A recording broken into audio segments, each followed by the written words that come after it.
బయటికి వచ్చి తన దారిని తాను విడిపోతే కచుడికి తప్ప మృత సంజీవిని విద్య తెలుసున్నవాడు రాక్షసులకి లేడి.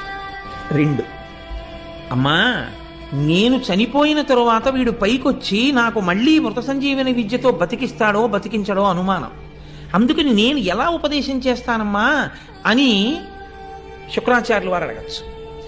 శిష్యుడి మీద నమ్మకం అంటే గురువుగారికి ఉండే నమ్మకం అటువంటిది.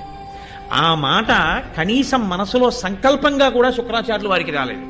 త్రికరణ శుద్ధి కలిగినటువంటి శిష్యుడంటే గురువుగారిని అలా మోసం చేద్దామన్న ఆలోచన శిష్యుడికి రాలేదు. కాబట్టి ఇప్పుడు గురువులో కానీ శిష్యుల్లో కానీ దోషం ఏమైనా ఉందా? వాళ్ళిద్దరి మధ్య ఉన్నటువంటి అభిమానం, వాళ్ళిద్దరి మధ్య ఉన్న సంబంధం కేవలం గురు శిష్య సంబంధం తప్ప వాళ్ళిద్దరికీ ఇంకొక ఆలోచన లేదు. ఇంకొక ఆలోచన లేదు కాబట్టే ఎప్పుడూ శుక్రాచార్యులు వారు ఏమనుకునేవాడంటే, ఈయన ఈ కచుడు నాకు శిష్యుడు కనుక అతను నాకు కొడుకుతో సమానం. నాకు కొడుకుతో సమానం కనుక దేవయాని నాకు కూతురు కనుక వాళ్ళిద్దరు